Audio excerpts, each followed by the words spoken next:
Trump guys, all right?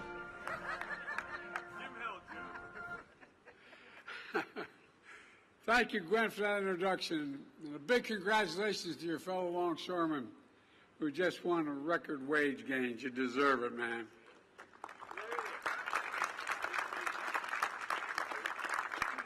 You know, I'm called the most pro-union president in history. It's not hard, man.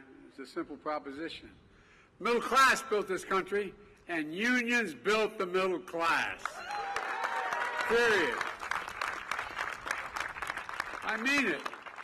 You sacrificed so much to keep America's ports open, especially during the pandemic. You deserve a strong contract. I also want to thank Governor Moore. I think he may be the best governor in the country, man. Where are you, Gov? I tell you what, man, I wish I had played ball with him.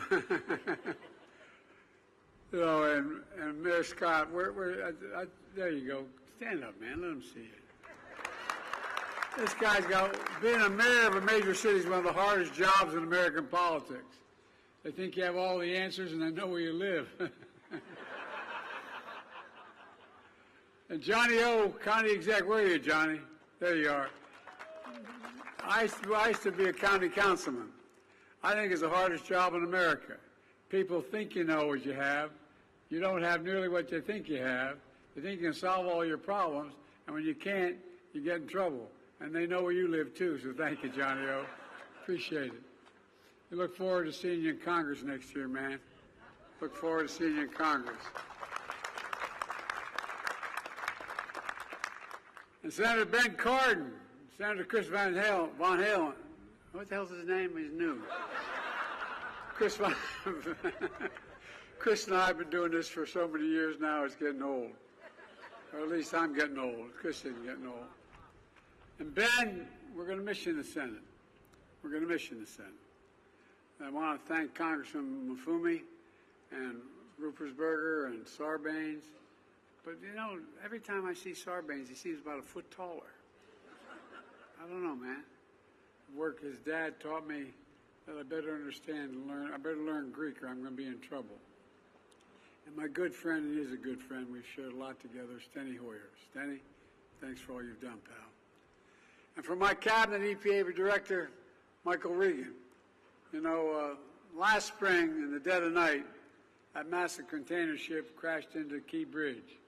Within seconds, steel beams crumbled into the harbor like toothpicks. 30,000 people lost their daily route to work, to school, and to home. 20,000 port-related paychecks became at risk.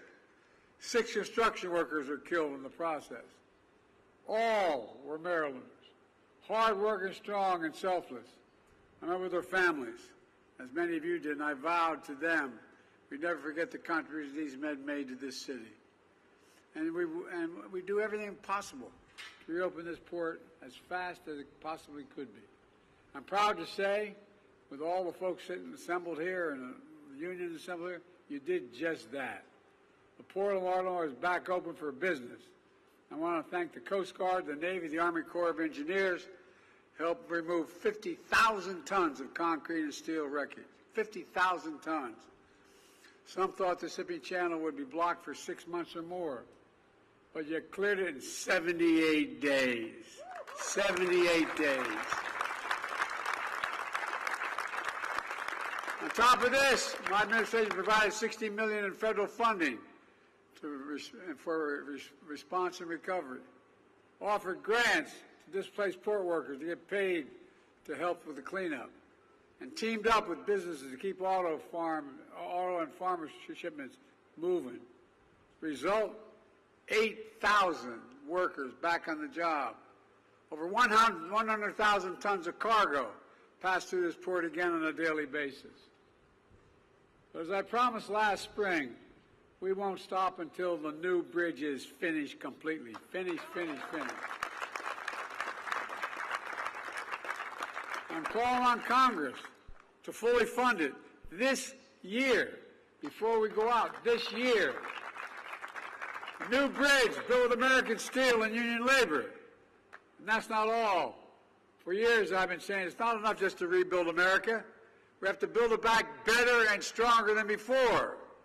That's why today I'm proud to announce we're delivering $3 billion in funding from my Inflation Reduction Act to help clean up and modernize ports in 27 different states and territories, from Pennsylvania, Georgia, Michigan, and beyond, including, yes, Puerto Rico.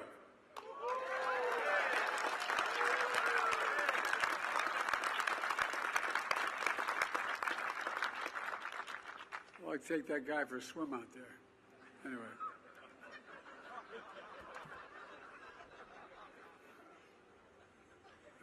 Stenny's looking at me, don't get going, Joe. Don't get going, Joe. Slow up.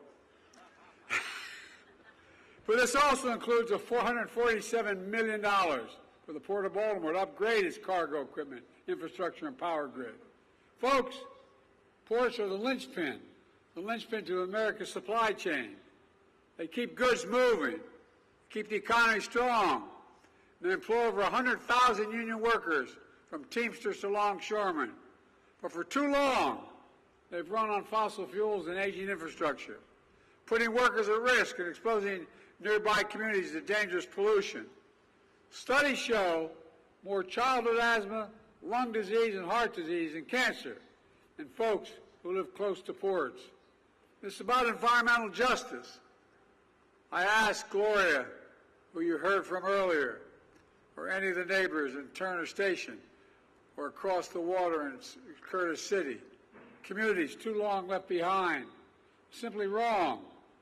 The new $3 billion funding we're delivering today will help ports and communities all across America. It will cut ports' opening costs, strengthen supply chains, make America businesses more competitive, and keep consumer prices down while slashing carbon pollution, and support an estimated 40,000 new good-paying jobs at the port in clean energy manufacturing all across America. In fact, the funding for this port is estimated to create 2,000 new jobs. Jobs for longshoremen, iron workers, engineers, electricians, utility workers, steel workers, laborers, and so much more. Good-paying union jobs you can raise a family on. While a college degree. Making sure all new port equipment funded by the Clean Ports program will be operated and maintained by people, not by robots, which are going to protect those jobs far into the future.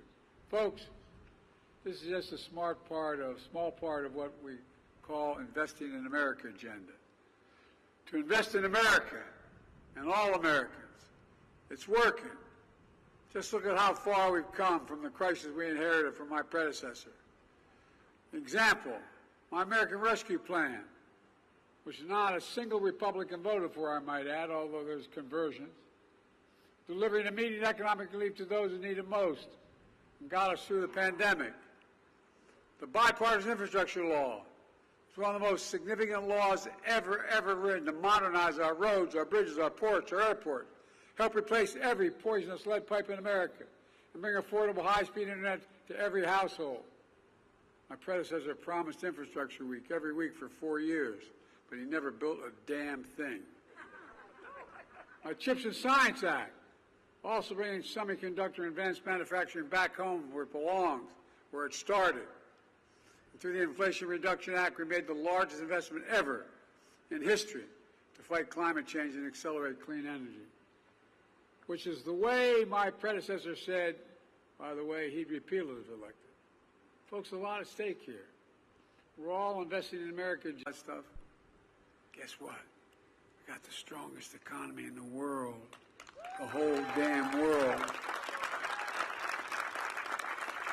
And in America, our Invest in America agenda has already attracted $1 trillion in private sector investment. $1 trillion in clean energy, high-tech factories, and so much more. Here's what it means for Maryland. So far, in this state alone, it provides $13 billion for nearly 1,000 infrastructure, energy, and manufacturing projects. It matters. For example, look at Baltimore and the Potomac Tunnel. It's 150 years old. I've walked through that. I used to commute every day back and forth from Wilmington to Washington. I walked through it. It's leaking. It needs to be replaced. It's badly needed. And thanks to the bipartisan infrastructure law, it finally is being replaced.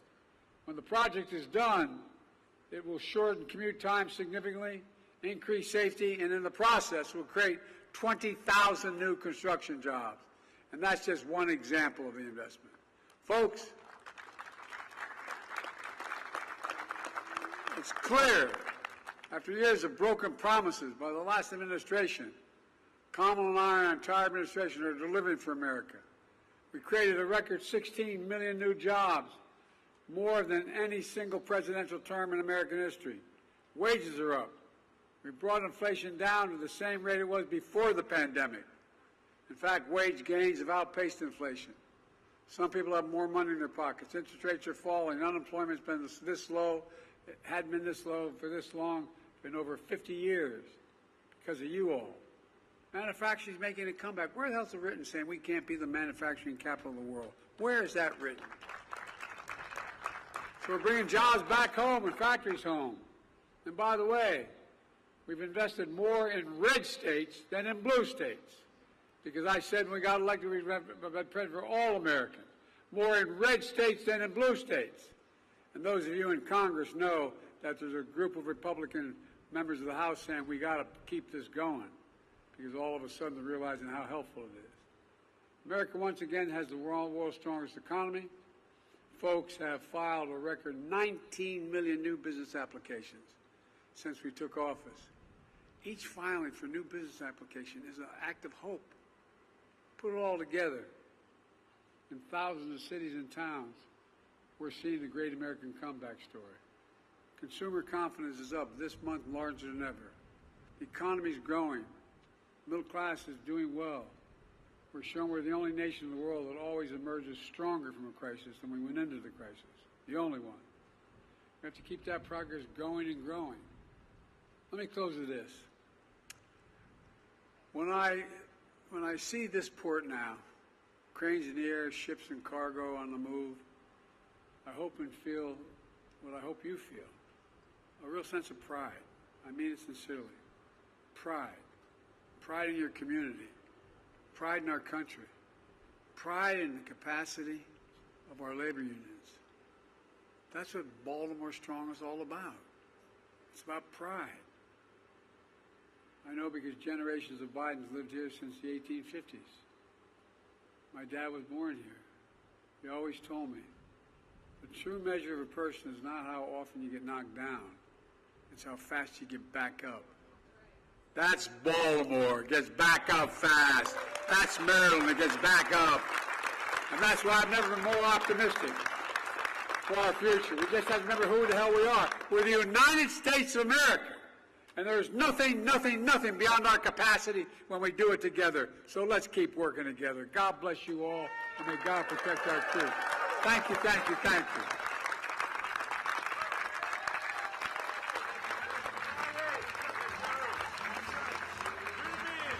Thank you. Thanks.